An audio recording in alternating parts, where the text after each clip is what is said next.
एक बार देवी पार्वती ने देवों के देव महादेव से पूछा, ऐसा क्यों है कि आप अजर हैं, अमर हैं, लेकिन मुझे हर जन्म के बाद नए स्वरूप में आकर फिर से बरसों तप के बाद आपको प्राप्त करना होता है।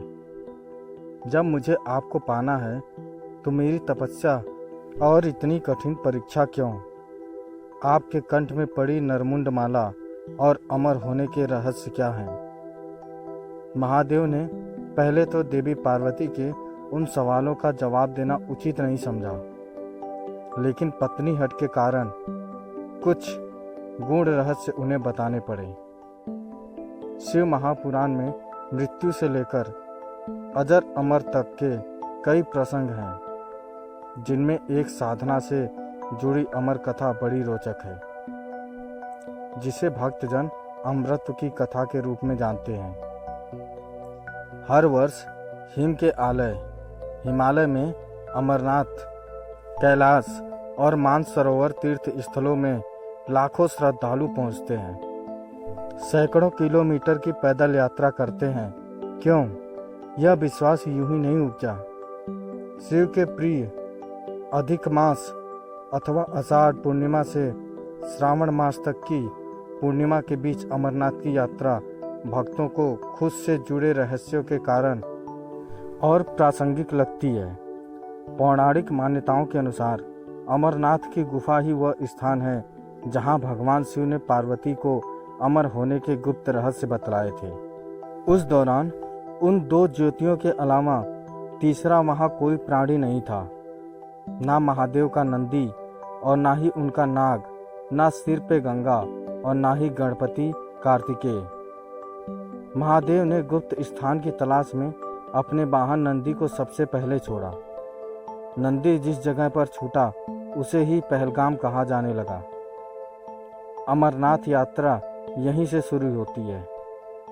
यहाँ से थोड़ा आगे चलने पर शिव जी ने अपनी जटाओं से चंद्रमा को अलग कर दिया। जिस जगह ऐसा किया वह चंदनवाड़ी कहलाती है।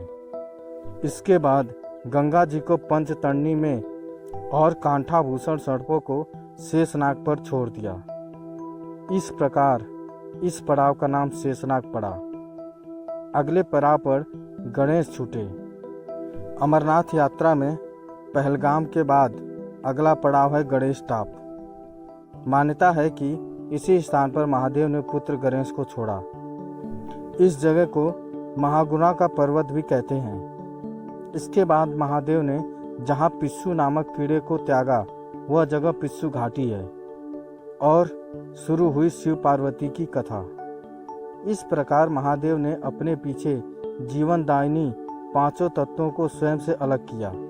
इसके पश्चात पार्वती संग एक गुफा में महादेव ने प्रवेश किया। कोई तीसरा प्राणी यानी कोई व्यक्ति, पशु या पक्षी गुफा के अंदर घुस कथा को न सुन सके, इसलिए उन्होंने चारों ओर अग्नि प्रज्वलित कर दी। फिर महादेव ने जीवन के गूढ़ रहस्यों की कथा शुरू कर दी। कहा जाता है कि कथा सुनते सुनते देवी पार्वती को नींद आ गई। वह सो गई और महादेव को यह पता नहीं चला।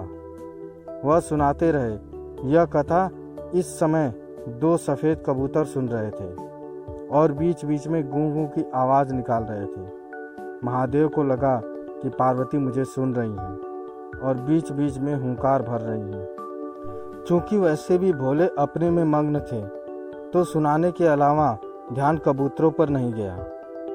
दोनों कबूतर सुनते रहे। जब कथा समाप्त होने पर महादेव का ध्यान पार्वती पर गया तो उन्हें पता चला कि वे तो सो रही हैं। तो कथा सुन कौन रहा था?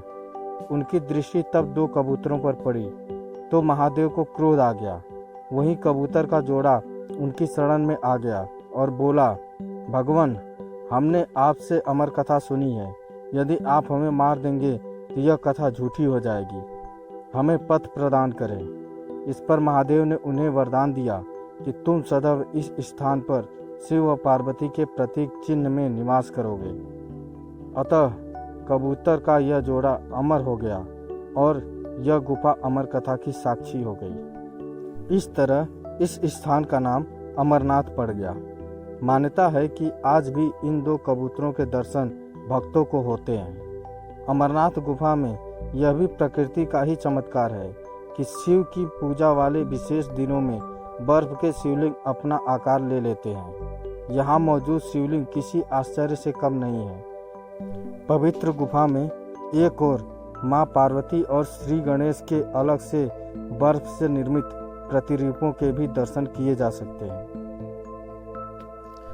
दोस्तों, बाबा अमरनाथ की यह कथा आपको कैसी लगी हमें कमेंट करके ज़रूर बताएं।